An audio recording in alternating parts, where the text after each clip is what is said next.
Good afternoon once again. Builders Risk Program Manager Jeff Benson coming to you from Jacksonville, Florida. So I really appreciate you taking time out of your busy day to listen to our stories a little bit. This is very good timing, I think, because NOAA just released their tropical weather outlook yesterday. So we'll go over that a little bit. But what I would like to do is we're going to talk a lot about tropical storms, but I'm going to work in some discussion on convective wind, which applies to a big part of the country. And for our West Coast folks, I will touch on wildfires, all the fun catastrophic events that we have to underwrite through. And I think you'll find this very interesting. I'm going to try to make this more educational and very technical from an insurance standpoint. So we'll run through this in about 15, 20 minutes, and then we'll open up for questions.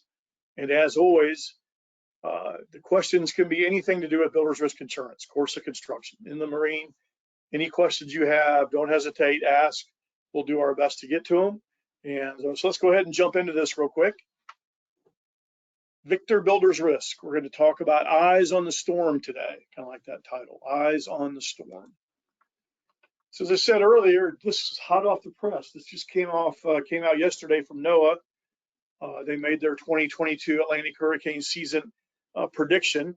Earlier in the month, Colorado State came up with their predictions. Theirs are always a little more precise. NOAA gives you lots of ranges.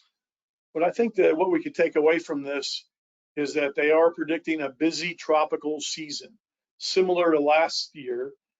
And just to give you an idea, it'll be the 7th year in a row where they say we're going to beat the 30-year average. Now, if we keep having this, I'm not a mathematician, but the 30-year average is going to have to go up, I think. But bottom line is we're going to have some tropical activity. Let's keep our fingers crossed that the major 3, 4s, and 5s don't make landfall in populated areas. We just don't know. But there again, I think we can all say we watch the water temperatures in the Atlantic and the Gulf, and as they go up, the storms increase. That's kind of a fact of life. So we can recommend that. We can tell that. And on the convective wind side, which impacts the Midwest and now more and more of the country, we're seeing more activity there too, more severe convective windstorms. Part of this too is as we build more and more things that we build come into harm's way. So that's part of the issue. So what we're going to talk about today is recognizing the fact that this is going to happen and what can we do as agents to mitigate this loss, because the storms come. We know that. That's a fact. So let's get into this a little bit more. In builder's risk, course of construction, you have a lot of property that's covered. There are some things that are not covered. So let's talk about what's covered for the most part. We'll call it building materials. Anything that goes into the structures being built is covered. It can be all the surrounding materials like curbing, paving, fences, driveways, sidewalks. All of that can be covered as long as it's on the job site. All of the landscaping is covered on most forms. You have to look at that though. Sometimes some forms have sublimits. Now ours does not, but some have sublimits on some of this stuff, so you got to be careful. Things like foundations, they're covered as long as you report the right amount of, you write the policy for the right amount. Model homes can be covered. Things that are not covered on builder's risk, course of construction, ground up new, any existing building would not be covered if it was there before the project started, unless the policy is endorsed. Land is not covered, so always remember that. Contractors, tools, and equipment, that is a separate line of business, not covered on builder's risk. And we put in plans and blueprints, drawings, rendering, all of that. Sometimes that can be endorsed to be covered on the builder's risk policy.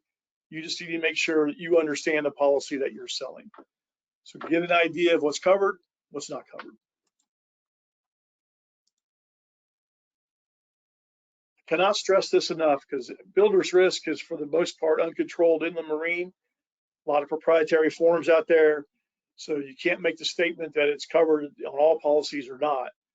I will say ISO and AAIS have forms, and most companies derive their coverage forms from those. But at the same time, ours has 20 automatic coverages built in with sublimits, more than most, I will say. So you need to know what those 20 automatic coverages are. We have optional coverages, things like delay in completion, flood, quake, things like that. So those are the optional coverages. One thing that I want to stress too is expiration date. I got a story to talk about a little bit. It's kind of a scary story. A couple of years ago, an agent called me on a Friday afternoon. He had a multi-million-dollar building that we had insured, and then it had expired the week before. And he hadn't called to tell us to extend it, so we didn't extend it. Just so happens there was a Category 4 hurricane barreling down on this location. And he called me on Friday afternoon. And he said, I just overlooked it. Is there any way we can get this bound right now? And I had to tell him that we could not. We had suspended all binding authority in that area because the storm was within so many nautical miles of the coast. And he was pleading with me to cover it. He goes, this is my biggest client. If something happens, and I'm like, there's nothing I could do for him. I wish I could. You know, I could call the president of the insurance carrier and they're going to say, yeah, Jeff, we love you, but we can't do that. So the bottom line here is you need to take care of this before the storm is right off the coast. So make sure you go over all your policies that you have in force and make sure they're all, everything's covered, you know, as far as the expiration. They're all covered, they've been extended. We don't wait till the last minute. So not only that, make sure you talk to your insureds about things like deductibles and other optional coverages that may be available that are not currently on their policy. And I cannot stress that extension enough. All carriers that I know of watch the tropical season very carefully. And as the storms start approaching, they start suspending binding authority. Some of them do it at a state level. So if the storm is heading towards Alabama, they will suspend not only Alabama, but maybe the entire Gulf Coast. I've seen some do that. So you might have multiple states being suspended at the same time. So the bottom line is this is the time of year right now. Let's all go back and look at what we've got and make sure we have plenty of coverage for the rest of the tropical season for any projects that you have that are ongoing. This is kind of important. So we talk about when coverage ends, what triggers that, okay? One thing that would be is once the structure is put to its intended use, the clock starts ticking. Every form has different days that will allow occupancy. Ours is 90 days. So somebody can move into the structure and you can have up to 90 days of coverage. But on that 91st day, there is no coverage unless you let us know about it. So make sure you understand when a project is being completed and occupied. Another thing on a remodeling project, there's a lot of clauses in forms that state if there's no ongoing construction activity, then coverage is either reduced or there is no coverage at all. So make sure that if you have any stalled projects, talk to your underwriter. You know, you might have to move it to a different type of policy, some kind of vacant policy. You do not want these to be uncovered when the storm is barreling down on the coast. And keep in mind, I have seen claims denied when coverage ceases. You know, the agent didn't let us know, and there's nothing we can really do about it. So bottom line is stay in close contact with your underwriters and make sure you know all your projects are covered. Coverage limits. I've been talking about this. We did a webinar not too long ago on insurance to value, but we can all agree that things are costing more to build today. Labor costs are up, material costs are up. It's taking longer to build things. So make sure when you review all your current projects that you have the right limit.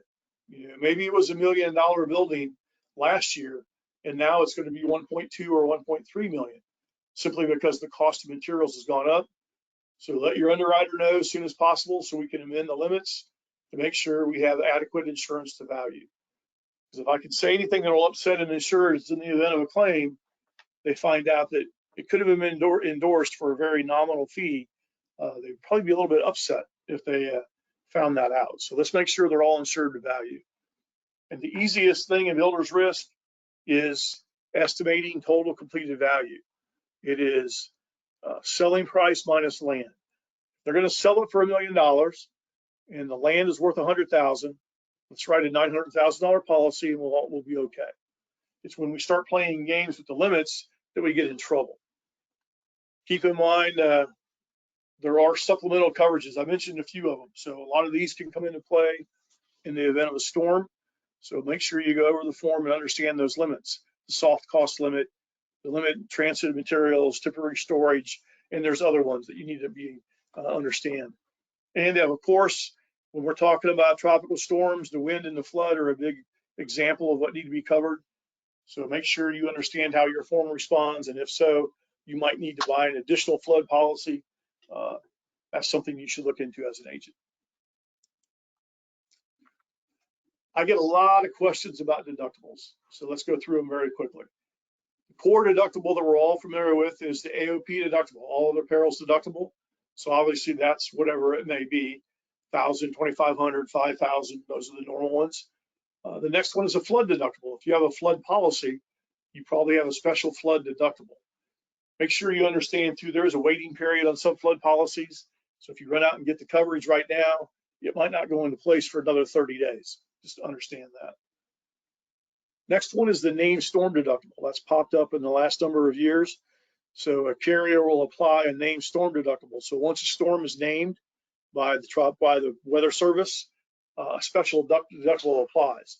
Many times it's a percentage deductible, 1, 2, 3, 5% of the completed value of the structure.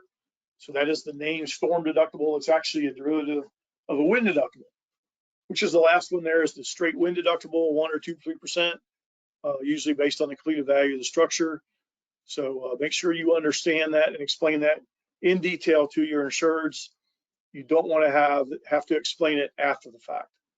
So anyway, just maybe enough said about that, but make sure you explain all the deductibles that apply on the given policy. Now let's talk about what we should all be doing pre and post storm. So it's not like we say, oh yeah, it's going to happen, there's nothing we can do.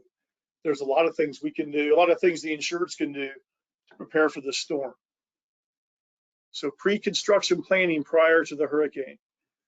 All our insureds that build in these affected areas should have a plan because they know it's coming, right? We all know the storm's coming. Don't know when and where, but we know it's coming. So they need to plan for that. We'll call this, and this applies both to the tropical storms and to the convective wind storms. Convective wind is just thunderstorms that produce lightning, hail, strong winds. So we can prepare the job sites the same way. One of the first things you need to do, and it's funny as I see these videos of tornadoes and hurricanes, what causes a lot of damage is all the debris that's flying around. So let's see, maybe if we just tie that debris down, maybe we move it inside, out of harm's way, things of that nature that can greatly mitigate the loss that's going to happen. When that portable generator starts flying around and it flies through the window, it does a lot of damage. If it was tied down, it wouldn't happen that way. So keep in mind, this needs to be done now too, not 24 hours before the storm comes, because there's only so much you can get done. So we need to have these conversations with our insureds today. And it's kind of funny, you know, I live in harm's way because I live in Florida. And when I do these things, I always think about, I better check my generator, make sure it's working okay. I better make sure I have enough batteries, flashlights, enough drinking water. I go through all those things in my mind. So we need to remind the builders out there and the contractors, they need to do that now too. And think about evacuating your staff, you know, so you got to get everything in order. Staff evacuates. How quickly can we get them back once the storm passes? So these are all the things you need to talk about. So create an emergency business response and continuity plan. We have to do that as agents. Our contractors should also have to do that. We're going to remind them, you know, what's going to happen? What are you going to do? What if you need materials? Where can you go to get those materials after the storm? A lot of this is after the storm. How are you going to keep in contact with our employees when they jump in the car and take off? Let's make sure we can still get a hold of them. You know, do we have all their cell phone numbers so we can get a hold of them and get them back if we can? You need to organize a team before the storm. Say after the storm, we're going to have to take a survey of everything that happened. So you're going to need to you know, designate certain employees that say, yeah, I can get back pretty quick. And we got to evaluate the job site to see what happened. That's critical too, because I've seen that happen. If it takes a long time, then you get into situations where you might dispute a claim. If it's done quickly, you get videos of everything that happened. If you secure the job site, we don't want any people stealing stuff after the storm. So how are we going to secure the job site? Kind of makes sense, but it's good to have a plan, a written down plan. And the other thing is all of your paperwork should also be stored somewhere else, backed up in several places. I've seen insurance agents that have taken a hit from a hurricane and maybe not all their policyholder information was backed up properly. And that creates a big mess because now we have a bunch of claims and we can't find the policy information. So make sure you all kind of take heed for all these things for your own agency too. Very critical. This is something I think we need to talk about just because I see this happening in every storm that I've ever been a part of. You know, there's so many things we can do with equipment that we can move. So if you can move it to higher ground, by all means. We insured a large commercial project. It was on the Arkansas River, and the river started rising, but our contractor was pretty smart. He started moving things long before the river started rising, and he had moved everything to a very high spot. And the good news is the river didn't get to that spot, and he had no losses on building materials. Otherwise, it could have been a big mess. So sometimes it does work. You need to look around your job site to determine what is at risk. You can kind of look around and see. Anything that's not tied down, even if it's a heavy piece of equipment, maybe it makes sense to go ahead and move it, long before they tell you you have to. Another thing is just keeping the job site picked up and as clean as possible. Our best contractors do that, if not on a daily basis, let's say on a weekly basis. They're always keeping things organized and picked up. So a clean job site is one that's going to have less loss. As simple as that. And like I said, the other thing is just to walk the job site. I've talked to a lot of builders. They usually have a superintendent kind of that checks the job site once a day, hopefully late in the day, maybe when everybody's closing, stopping. They do a walk through the job site. I cannot stress that enough from a loss control standpoint. It would make a lot of sense to do that. After the storm, now the storm's come through, you have a lot of damage. What do we do? I said earlier, you're going to have a team of people that's going to help you survey the job site. You got to file the claim report, do that as quickly as you can. And the other thing is just be as accurate as possible. I think the insurance carrier will appreciate that. Makes the claim handling going a lot better, and take reasonable steps to protect what's there, because there's a lot of value sitting there.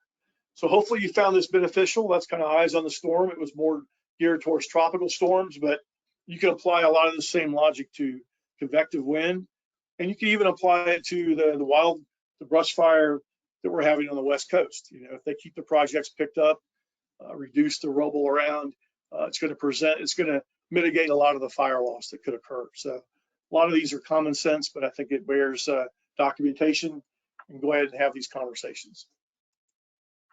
So the last thing I'd like to just once again talk about our appetite. I get asked all the time, Jeff, what do you want to write? What's your appetite?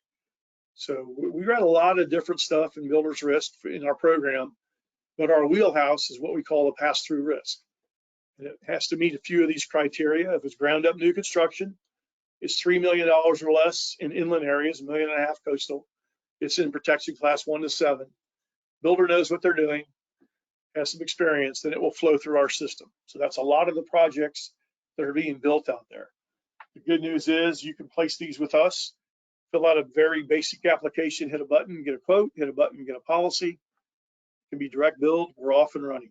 So just keep us in mind for that. Lastly, here's myself and Donna. If you have any questions, call the 800 number. We have a team of people that are going to answer your questions, and we're here for you. So Darcy, what I'd like to do now is open it up to questions, see if we have any questions. All right, Jeff, before we get started on questions, I just wanted to let all of our attendees know that we do have a handout available to them of all of the information that you just presented on the V-squared pass-through risk. So let's get into questions. The first question is, do you write builder's risk in South Florida? Do we write builder's risk in South Florida? So we talk about Miami-Dade, Broward, Palm Beach County. The answer is yes. Also, the answer is we ask a lot of questions down there. So we do have separate underwriting guidelines, but we do write business down there. There's a lot of building going on down there. I will give a plug for South Florida. I just read an article where Florida, and in particular South Florida, has the strictest new building codes in the United States. So what they build down there a lot of times is concrete and steel, and it's built to they withstand very high lateral wind loads. So I got to give them a plug. It is the highest rates we have in the country is in South Florida. So it is probably the most exposed to tropical storm of anywhere in the United States. But to answer your question, we do entertain risks down there. We will take a look at it.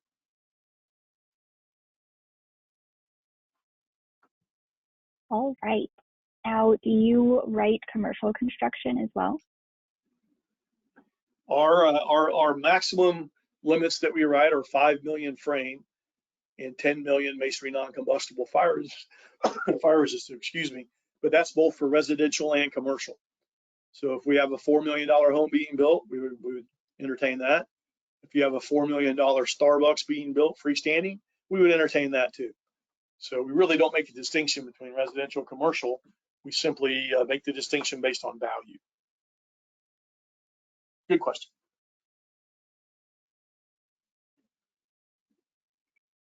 All right.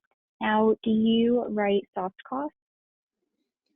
We actually build in 100,000 soft cost sublimit automatically into all our policies. So everybody that has one of our policies gets 100,000 coverage automatically.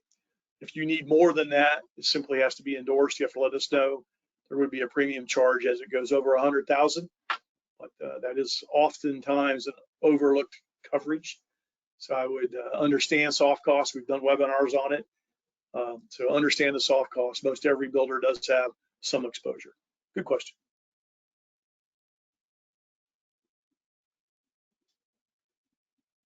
All right. Let's give it a minute. We've gone through all of our questions, Jeff. Oh, I like that. Not as many as we usually have. So I guess in closing, I do once again appreciate you taking the time out to hear about the story. Do not put this off. I mean, if anything, I know I'm preaching a little bit, but I would say don't put it off. Sit down with your insureds. If you're working on some new stuff, I would talk about it. I think it will separate you from other agents if you spend the time to talk about a loss control, loss mitigation plan, what we can do once the storm comes. It's almost like some agents don't ever talk about it, hoping that it won't happen. I think I'd rather say, assuming that it will happen, what are we going to do? It's probably a better attitude. So it kind of goes back to everything, understanding the product you're selling, insurance to value, make sure you get that accurate, understand your deductibles, your coverage form. All of that is critical to being successful writing this line of business. So without further ado, Darcy, I think we can close it up today. And if you guys have any questions we didn't get to, send them in. You know how to get a hold of me. There's an 800 number, 944-7472. I look forward to hearing from all of you, and have a great day. Appreciate your time.